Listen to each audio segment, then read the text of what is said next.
Squatting heavy made me incredibly strong, but it didn't give me the best quads of my life. I squatted 227 kilograms, and I performed 184 kilograms for 10 repetitions. I genuinely believed that simply continuing to get stronger would mean my legs would just keep growing. But they didn't. Not until I stopped training like a powerlifter and started training my quads properly. If we've never met, hello. My name is Matteo. I've successfully lost 22.7 kilograms twice in my life, built a significant amount of muscle naturally, and have been coaching individuals both in person and online for the past 9 years. I create these videos to help you reduce your body fat percentage and build muscle naturally, using evidence-based nutrition and training approaches that cut through the confusion and misinformation online. And by the end of this video, you'll uncover the surprising truth behind why your quads aren't growing, despite all your hard work, allowing you to finally develop the type of thighs that truly turn heads when you wear shorts. Here's my core belief, and everything we discuss today will circle back to this fundamental principle. Your quads will grow from the tension placed directly on the muscle, not merely from the weight on the bar. While heavy squats can certainly build your legs, for most people, they cease to be the most effective tool much sooner than you might imagine. Mistake number 1 is adhering strictly to a single leg day. While training your legs just once a week might yield some initial growth, and it's certainly appealing because leg training is demanding and you don't have to do it as often, if you're genuinely serious about achieving bigger legs, this frequency is far from ideal for optimal growth. When you train a muscle group intensely, you activate the muscle growth process for approximately 48 hours. After this period, the muscle returns to its baseline state. So, if you wait until the following week to train again, you're essentially missing out on significant growth opportunities during that extended recovery window. This concept aligns perfectly with current research on muscle hypertrophy, which compares the effectiveness of different training frequencies throughout the week. While increasing your frequency to 3 or more days a week might not offer a massive additional benefit, the difference between training your quads just once a week versus twice a week is substantial. Naturally, this means more effort each week and a more consistent level of soreness, but in my experience, you'll encounter fewer extreme spikes of lower body soreness and significantly more growth. Take a look at this quad picture, captured by Kyle, one of our one-on-one coaching members. He's been successfully building muscle and losing fat concurrently by training each muscle group a few times per week. This approach is precisely why you won't find a traditional full leg day in my free training plan, 40-Minute Physique. However, the unfortunate truth remains, no matter how perfectly you structure your training plan throughout the week, if you're executing your leg exercises poorly, you simply won't achieve the gains you desire. Consider this. If you wanted to jump as far as possible, would you begin from a dead stop, deep squat position and jump from there? Or would you load up, descend, and then jump explosively? Naturally, you'd opt for the second approach, which is far more athletic. This is because when you descend rapidly into the end ranges of your muscles, you can effectively leverage the elastic quality of your tissues. You experience what some refer to as a stretch reflex, or that powerful bounce out of the hole. When your primary goal is to move as much weight as possible with your squats, this elastic recoil offers a significant advantage. If you watch any of my older squat training footage, you'd consistently see me accelerating through the lowering portion of the squat to capitalize on that bounce. However, this technique comes with a price. I discovered that squatting in this manner led to significantly more knee discomfort and resulted in persistent tendinitis issues. Furthermore, it becomes incredibly challenging to properly load your quads if you're constantly dive-bombing your squats. The solution is straightforward. Slow down the eccentric, or lowering, portion of your squats. This approach proved highly effective for my client, John, as well. Despite consistently setting new personal bests on his squats, he was experiencing noticeable knee discomfort. When we shifted his training goals to prioritize muscle growth over simply moving maximum weight, we transitioned him to a more controlled lowering phase on his goblet squats. The result? Less knee pain within the very first week. The obvious downside is that you won't be able to lift as much weight, and it can be quite uncomfortable for your quads. But this method can help you engage your legs far more effectively while keeping your joints and connective tissues healthy and happy.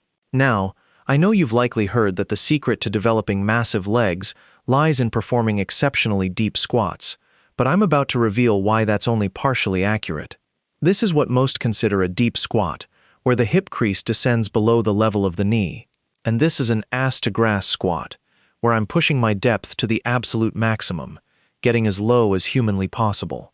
At first glance, both might appear to be excellent choices for quad development, especially since training muscles in a lengthened position generally shows benefits for growth. However, there's a crucial problem here. Consider how the quadriceps muscle functions. It stretches significantly when the knee is deeply bent. This is precisely why you see specific stretches targeting the quads that involve deep knee flexion. But when we observe my knee during a standard deep squat, it's actually not bent all that deeply. Most of the movement originates from the hip joint. So perhaps the ass-to-grass squat is the superior option. It could be, but if you speak to any personal trainer with thousands of hours of in-person coaching experience, they'll tell you that the vast majority of people struggle to achieve that extreme depth with a barbell. When they attempt to go that deep into the bottom of the squat, they often experience what's known as butt wink, where the lower back rounds to allow them to descend further. This unfortunate compensation shifts the load away from the quads and onto the lower back musculature. So, how do you achieve a deep knee bend to effectively load the quads without sacrificing tension or compromising your back? The answer is simple. Use squat shoes, a squat wedge, or even just some weight plates placed under your heels to elevate them. This elevation acts almost like an artificial ankle, allowing you to maintain a more upright torso position during your squat and achieve a significantly deeper knee bend. Try it, and I guarantee you'll be able to deeply flex your knees without excessively rounding your lower back. Again, you likely won't be able to lift as much weight on the bar when you prioritize a deep knee bend like this, but your quads will experience superior growth. Furthermore, for individuals with higher mileage joints like mine, incorporating these deeper ranges of motion with moderate weights has proven incredibly beneficial. This becomes even simpler to implement once you realize there's a superior way to squat for substantial quad development that doesn't even involve a barbell. There's an old-school mentality that positions the barbell squat as the ultimate exercise for leg growth, but in reality, it's not ideal for everyone. Some individuals struggle to even get into the proper barbell position due to shoulder mobility issues. Others with back pain find it difficult to push intensely on barbell squats because of the discomfort it causes. And those with a long femur often find their glutes and lower back doing more work than their quads, unless, of course, they could go back and choose different parents. Now, as much as I enjoy impressing random gym-goers by squatting 204 kilograms for repetitions, I realized my current goals are much more focused on maximizing quad growth. Consequently, I started incorporating more of the leg press machine. On the leg press, your back is fully supported, you're locked into a stable position, and the only limitation to performing more repetitions is the strength of your quads. And, of course, the size of your childhood demons, because you'll definitely need some of those too. Naturally, I'm not advocating for tiny quarter or half reps on the leg press. I'm going as deep as I can comfortably, bending my knees and fully lengthening those quads. The same principle applies to the Smith machine squat, where you can deeply bend the knees and maintain a more upright torso position. This forces the work predominantly onto your quads and minimizes engagement from your lower back or glutes, a position you could never achieve with a freestanding barbell. This also holds true for exercises like the hack squat, pendulum squat, or a Roger squat, if you're fortunate enough to have such specialized equipment at your gym. My gym, unfortunately, is quite basic in terms of equipment, but the ultimate example of this targeted approach is the leg extension. There is literally nothing preventing you from moving the weight on this machine, except the sheer force your quads can produce. There's zero involvement from your lower back, zero from your glutes. It's pure quads. Furthermore, a specific portion of your quadriceps, known as the rectus femoris, crosses both your hip joint and your knee joint. When you squat and bend at the hip, this muscle shortens at the hip, which means it might not be trained as effectively as it could be.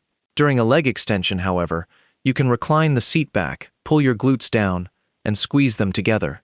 This action causes the rectus femoris to stretch out dramatically under load, contributing significantly to the size of that upper middle portion of your quad. You'll know you're performing the leg extension correctly when you feel the sensation extending all the way from your knee up into your hip crease.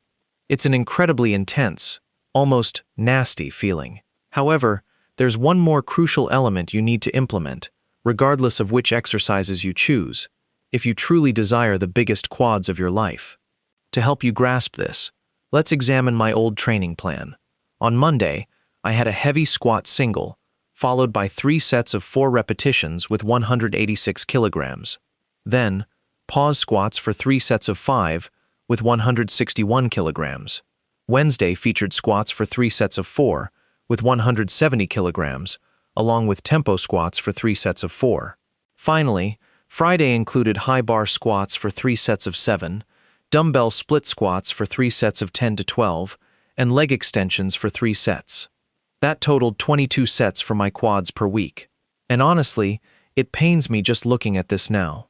The astonishing part is that I was consistently getting stronger, yet my quads hadn't significantly grown in a couple of years. Now, my program looks considerably different.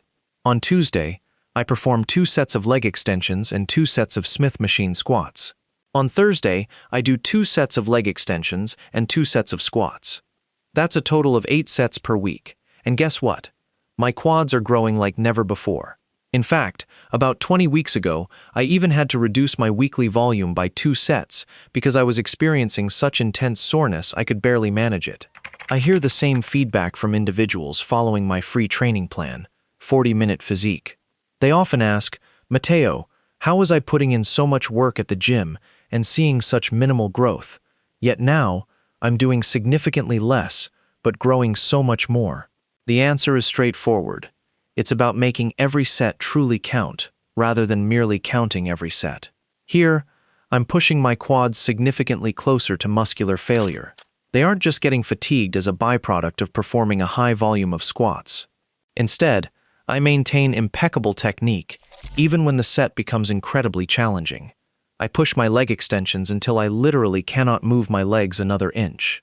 This level of intensity is a critical, often overlooked component of muscle growth that most beginners and intermediates never truly master.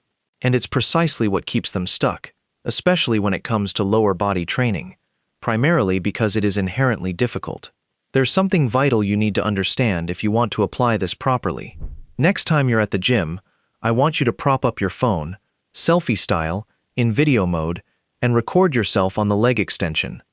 Warm up to a challenging weight, and then simply stop counting your repetitions. Literally, just blast non-stop, high-quality reps until your legs physically cannot move anymore, controlling the weight all the way down and pushing with everything you have. That, my friends, is what real muscle growth training feels like. For your squats, you'll want to aim for the same intensity, but perhaps leave 1 repetition in the tank to ensure safety and prevent any accidents. What you will have experienced is reaching the absolute edge of your limits. This is what true training intensity looks and feels like. As you consistently train hard over time, that circle of your limits will expand. This isn't just because you're becoming bigger and stronger, adding reps and load over time, but because you learn to push harder and harder with every single set. The combination of these factors, applied consistently over time, is what will ultimately build you insane legs and the overall physique you truly desire. So, the real magic for building big, impressive quads stems from a few key principles: training your legs twice per week, meticulously controlling the eccentric, lowering portion of your exercises, deeply bending the knee, selecting movements that allow you to intensely target your quads without irritating your joints or other body parts, and consistently pushing close to muscular failure, always aiming to progressively add reps and load over time. Of course, you won't build these without adequate nutrition. So, make sure you watch this next video, where I reveal why you should eat more food, along with 5 crucial insights I wish I knew before I stopped calorie deficits, which would have helped me achieve the physique I have today much sooner.